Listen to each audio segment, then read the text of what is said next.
Welcome to week 5 of creativity here at Kidstown. We've had a whole month of talking about creativity and how God uses our creativity to build His kingdom. And I'm so glad you're here for this last week. We're going to have tons of fun. First, let's look at our life app for this month. This whole month, we've been saying that creativity is imagining what you could do because you're made in God's image. Have you ever thought about that? What am I going to do with my life? Well, maybe not. Maybe if you're only in the kindergarten or second grade, you haven't gotten that emotional about it. But we know for sure that because we are made in God's image, He has plans and purposes for us, and He made us a certain way so we could do those cool jobs. All right, let's look at our verse. This month we've been learning this verse. If you can say it without peeking, try it. It says, Lord, you are great and really worthy of praise. No one can completely understand just how great you are. And that's from Psalm 145, verse 3. So that's our verse. All right, you guys, speaking of creativity, have you ever taken a good long look at your pet that God created if you have a pet? Stare into the eyes of your dog. Or your goldfish, if you can get eye contact with your fish. Or look at your cat. Look at all the colors in his fur. Have you never noticed those little soft pads underneath their feet? A lot of creativity in animals. So, speaking of pets, it's time for another amazing session with Devin. Go get your paper, go get your markers, go get your crayons and your water paint and your glitter glue or whatever you want to draw with. Even a pencil will work and a piece of paper because we're going to have doodles with Devin, and his session today is called Fun with Fur. Are you ready? Go!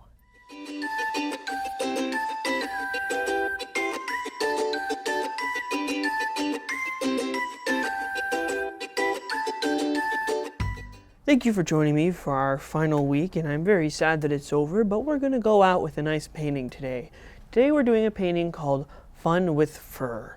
And any type of furry friends you have at home, whether it's a dog, a cat, a rabbit, maybe a lizard, or maybe even a fish, we're going to use them for inspiration today, and we're going to paint our little furry friends on our canvas today. At home, I have a little cat who's a little orange and a little gray, and well, she's a nice little cat with a lot of little kittens, but we're going to use Mama Cat as my inspiration today. So if you have a cat, you can follow along. If you have a dog, it's pretty much the same type of concept. Or if you have a fish or a lizard, well, this is when you can just paint alongside me and do your own video with your own instruction and pretend you're up here with me as you teach me how to do your painting. So let's do our nice little cat today. So if you're doing a cat or a dog or any animal per se, we'll start with a nice eye. So we're using our markers today to do the details because with my painting, I don't have the nicest and easiest and softest hands to do details. So I'm going to use a marker. I'm going to do a nice little oval shape on here. A nice little oval shape, almost like a flattened little piece of bread. On the other side, do the same thing. Right there. Our eyes are a little different shapes, but that's okay. We'll just say our cat's squinting. So let's add in a little pupil. A nice little yellow pupil on here. If you have a yellow marker or anything, it's nice, real and easy. A yellow pupil, kind of a scary look, especially on lizards, or if you have a snake, the yellow pupil's perfect. So just like little cylinders going down our squashed oval. And now we're going to use our green to kind of fill in the rest of the eyes. My cat has little green eyes, so we'll add it in here. Or sometimes, some animals, you can't really see their colors, so it's better off just doing one big black and white eye. My cat has a little color, so we'll add a little bit of color in here. That's nice and easy. Now, if you're doing a cat or you're doing a dog, it's real easy, and you do a nice little triangle nose. A little upside down triangle for the little sniffs. So you know when you're sitting there on the couch, you're laying there, you just feel that little wet nose kind of tickle up on you, and it's kind of a weird and unsettling feeling, but it's really just a sign of that they're just getting a good sniff and getting a welcome to you on here. So our cat, because it's a big cat, it's going to have a nice little big nose right across, do a nice upside down triangle on here. A little pink nose, we'll fill it in with pink. Nice and easy, not too complex. And we have our nose on there for it. And like most cats and dogs, they have a funny little mouth where it's a nice little, almost like a fish hook or an anchor, where you're going to come down from the nose, straight line, and you're going to do a nice little U on here. It's almost like a weird, funky little smile. And his smile's a little off. People add a little line on there. Of course, just like a tree, your cat can also be a happy little accident with its details. So let's add in some whiskers and some nice little brushes coming across the side, because they got to be able to have their senses in their face. Now, if you have a lizard and you don't have whiskers, well, I think you're far onto a different painting than us, but that's okay. Your lizard can have whiskers too. So let's go on in here. Or fish. Either one. Let me get some nice black for the whiskers. We're going to do a nice, oh, that's a big whisker, coming across the side here. We're going to do nice thin lines. I'm doing an example of what not to do in your whiskers where you have a big line like that. So let's do nice little strips coming across here. You can almost use your finger to just kind of, oh, that made it worse. All right, don't listen to me when it comes to fixing your painting, only when you're doing the initial paintings on here. And now we're going to do some nice pointy ears. So my cat's a little orange and gray, so let me get an orange marker or an orange little for the triangles. And you're going to do triangles, but no bottom on the triangle. So just up and pointy like that. Up and pointy. So nice big ears, and he's got some funky ears, but that's okay. And we got to add in the pink. There's pink behind the ear. So let's add in a little pink up here. A little pink up here. And sorry if I'm rushing through this. I'm just so excited to get to our final portion, which we call fun with fur. Now, fur has a very distinct rhyme and reason for when you're doing it. There's no complex, it's just lines, but there is a method behind it. So let me just dab that out on there, and I'll get some orange. So real nice and easy. Start from the top and just do a quick little line, a little blue, but that's all right. Do a quick line up here. And you're just doing nice little lines across there. You're doing the top fur where it's coming off. And with fur, do big strokes for the outside of the cat. Now you want to go from the inside. So you start on the outside of the cat, and then on the inside you do more lines. So we'll get a smaller brush, because that brush was not good for what I was trying to do. But it's the last week, so we're just kind of limping to the end here. So let me just get this all set. Of course, we filmed this over a course of 4 weeks, not 4 days, or 1 day, so I'm definitely not painted out. Let me add this on here. Let's just add in some more details up here today. There you go, it's a little bit better. So you're just adding some fur, nice and easy, coming from the bottom on here. Nice lines. Add some water so we get some streaks. Anytime you can't get something to cover across, you just get a little teeny bit of water, and it helps it spread. That didn't help mine too much, but you know what I mean. So let's do this on here. And if the paintbrush just isn't being your little friend today, you can always switch to Mr. Marker. Someday Mr. Paintbrush has a bad day, and Mr. Marker has a great day. So today, Mr. Marker looks like he's having a good day. So let's switch over to Mr. Marker. So we'll do little lines on here. It doesn't look like Mr. Marker wants to have a good day either, but we're just finishing up on here. So you had some lines, and go over here, and we'll switch to a different little shade, because no cat is the same color. And for those who might think, Devin, that doesn't look like a cat. Well, you haven't met my cat, so let's put this in here. They're not all winners, but that's okay. This doesn't even have to be a cat. You can say this is your own little creature on here. This doesn't have to be from Earth. This can be maybe from outer space, or maybe on the ocean. Just a nice little fun creature on there. But I'm just using my cat as inspiration today. This little up here, this portion right here is what gets me on there. Let's look at that. Let's add in maybe a little Mr. Crayon for more texture. Nice and easy. Nice and furry, like the blanket I'm sure you're snuggling up on, because if it's week 4 and you're still being allowed to paint and you haven't made a big mess, well, kudos to you. That's pretty good. Let's add this in here.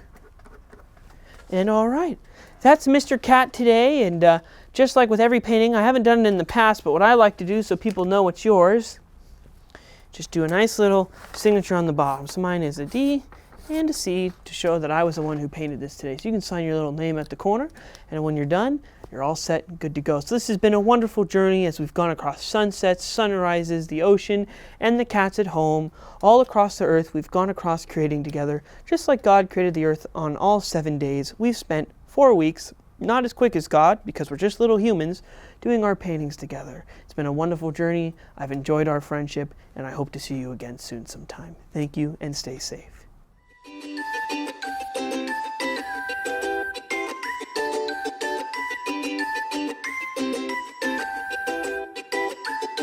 All right, it's time to get on your feet and worship with us, because creativity is not just about what you say, it's about what you do.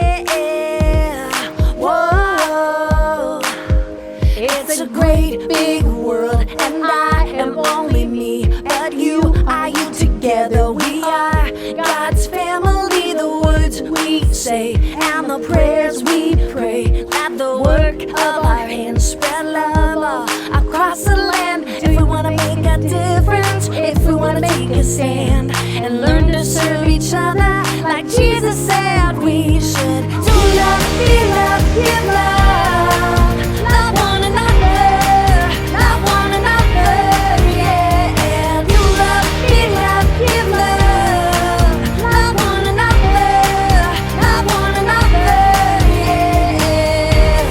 Whoa, yeah, yeah. Whoa. All around the world, everybody's the same. We are wanting one thing, and that is to be loved. So demonstrate the love that God gave in all we do and say. Let's live it out every day. If we want to make a difference, if we want to take a stand and learn to serve each other like Jesus said we should. Do love, be love, give love, love one another, love one another, yeah. Do love, be love, give love, love one another, love one another, yeah. Whoa, yeah, yeah. Whoa. Do you wanna make a difference? Yeah, yeah. Do you wanna take a stand? Whoa. Do you wanna make a difference? Yeah, yeah. Do you wanna take a stand? Jesus said we should. Do love, be love, give love, love one another, love one another, yeah. Do love, be love, give love, love one another, love one another, yeah. Whoa, yeah, whoa. Do love, be love, give love, love one another. Do love, be love, give love, love one another, love one another. Yeah! Woo! Okay, one last time for our theme song this month. Are you guys ready? Woo! Okay. You can do it right now. Hey, hey, hey. All right. All right. Hey, hey, hey. Woo! Yeah. You made the earth, you keep it spinning.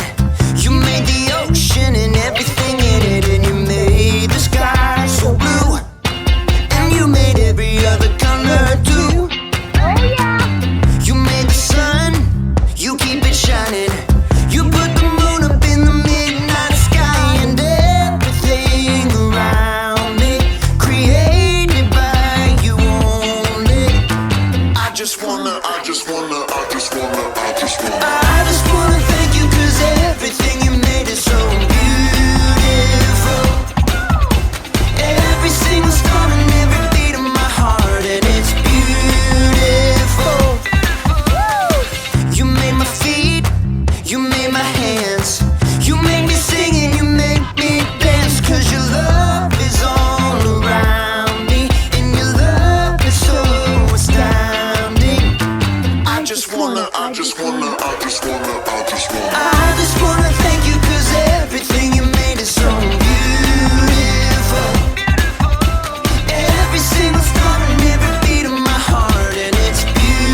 thank you 'cause everything you made is so beautiful.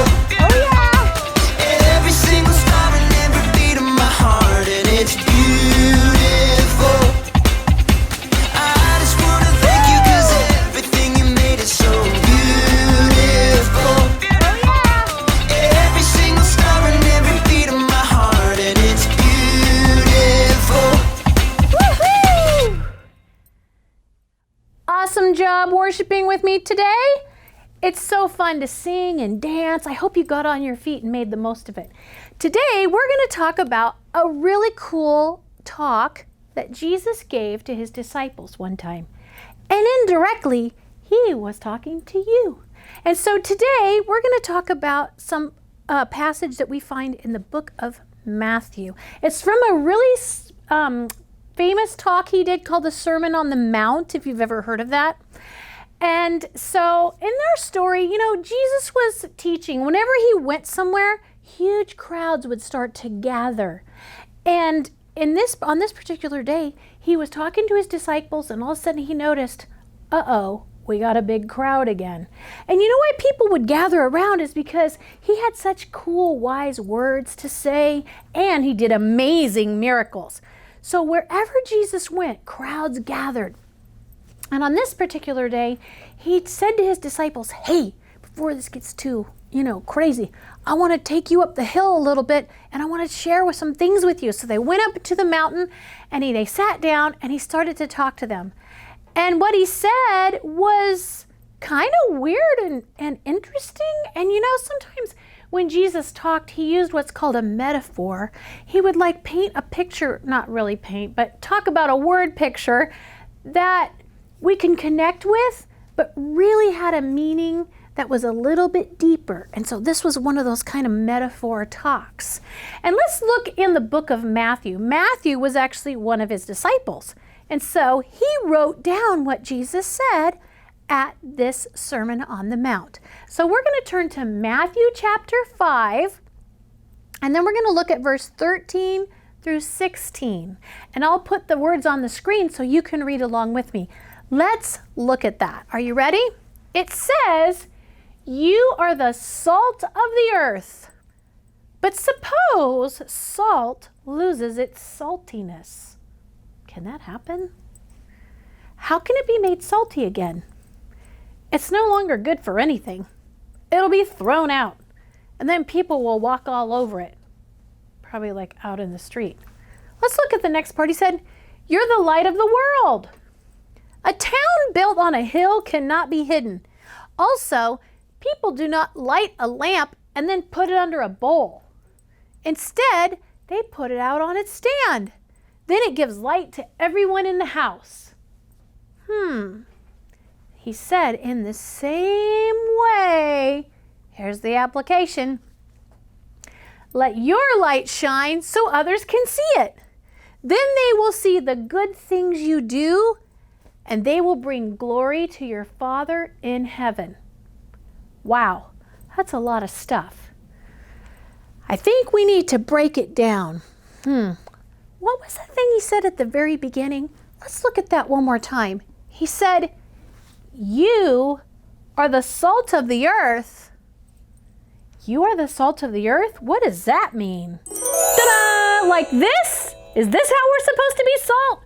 Are we just supposed to be going around like salt, shaking salt all over our friends and the furniture and the world? Is that what he means? I don't think so. Let's talk for just a minute about salt. Salt is pretty cool. It makes everything taste better. If you don't believe me, you should try having popcorn with no salt and then trying popcorn with salt. Yeah. Way better with salt. Right? You got me? Well, let's talk about dessert.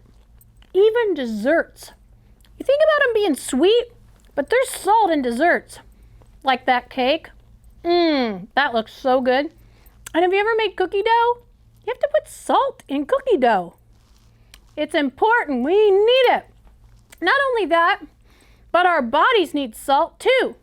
Our bodies need salt. We have to have so much salt in our diet because the way our muscles work and everything, they rely on sodium. So we need salt for that. But back in the old days, salt was used to preserve food. Well, it still does, but they didn't have refrigerators. They just had ice boxes, and a lot of times they would pack the meat and things in salt because salt protects and preserves things. So when Jesus said that we should be the salt of the earth, I think he was talking about how we should bring that seasoning and that flavor and that spice to the earth, and that by sharing God's love with people, we actually preserve their life because they get to know Jesus and they get to go to heaven one day. And so I think Jesus was talking about how salt makes everything better and how we should make everything better too. Now, the other thing he said was if it loses its saltiness, it's not good for anything. First of all, I didn't even know salt could lose its saltiness. But I guess if it gets old and it loses its saltiness, you just might as well throw it away. It's probably just like eating sand. Have you ever tried stale crackers? Ugh. Not even worth it, is it? And so he's saying, if you lose your saltiness, if you stop being effective, if you stop telling people about Jesus, if you stop living for Jesus, it's not any good for building the kingdom of heaven. It's useless. That's a bummer. Okay, so now what was the other part he said after that? Something about you are the light? Let's see, it said you are the light of the world. Yeah, you are the light. What's that mean? Like this? Is this what he meant? Are we supposed to be like big light bulbs that shine light on people? Well, probably not. But I sure did have fun using my creativity to make this light bulb hat this morning for our video. So what did he mean by that? Well, let's talk about it for just a minute. Speaking of light, what about flashlights? You know when you're camping and it's so dark out, or if you get up in the nighttime and you have to find the bathroom, don't you love it to have a flashlight? It makes all the difference in the world. It keeps us from stubbing our toes and it helps us to find our way. It puts the light on things. Also, have you ever noticed lighthouses? Have you ever been to Santa Cruz and seen the lighthouse? Well, lights like that, they help keep us from crashing into things or having disasters. If ships didn't see the light from the lighthouse, they wouldn't know where the rocks are at the shore and they would crash into them. And so light is really important in keeping us from crashing into stuff. And also, just like this candle, there's just something about candlelight. I love it. Let's light it for just a minute. And I want to tell you that just like this candle, light kind of represents hope. It helps us know that we can have hope. Have you ever heard that saying, light at the end of the tunnel? Yeah, when we're in dark and scary times, light gives us hope. And so I think that as Christ's light shines in us and other people see that light, it actually gives them hope. In that verse, he said, you're a city on a hill, like a city on a hill that can't be hidden. When a city's all lit up on a big hill, nobody can miss that. When you look up, bing, there it is. You see it. And he wants us to shine like that city on a hill. He also went on to say, when someone lights a lamp, they don't put it under a basket. If you put it under a basket, it doesn't give you any light. Why would you do that? He says instead, they put it on a stand so everyone can see its light. See, your love for Jesus and your faith in God shouldn't be a secret. You shouldn't hide it from others. When you do good works for Him and you love others and you serve others, it's like a light that is shining for people to see. And we don't cover that up. So don't hide your light. So here's how we break it down. Basically, God is saying, when we put other people first, we stand out. like a light that suddenly comes on in the dark, in dark places. We shine. So when you show self-control, or when you put other people first, or when you honor God, you're going to stand out. And people are going to ask questions. They're going to notice. They're going to wonder why you're different. And then you'll have opportunity to tell them about Jesus. Being a light and being salt in this earth, it's even more than just talking about Jesus. It's about showing other people the difference that God has made in your life. When you show love to other people, they start to get an idea of what God is like because of what you're like. It's an important job. If we just try to keep this to ourselves, if we don't shine, if we don't honor God with the way we act, it's like taking the light that's inside of us and putting it under a bucket. And God doesn't want us to do that. He wants us to shine so we can use our creativity to bring more and more and more people into the kingdom. Let's look at our bottom line for today.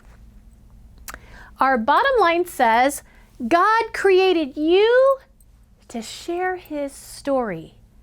That's what He wants us to do. That's what He wants you to do. In fact, let's change that up a little bit. Instead of saying you, I want you to say me when we get to that part with me. Let's look at it. You're going to say, God created me to share His story. Will you say it with me? 1, 2, 3. God created me to help share His story. Awesome. You guys are doing great. I know you're going to do great things for God. Use your creativity. I'll see you next week.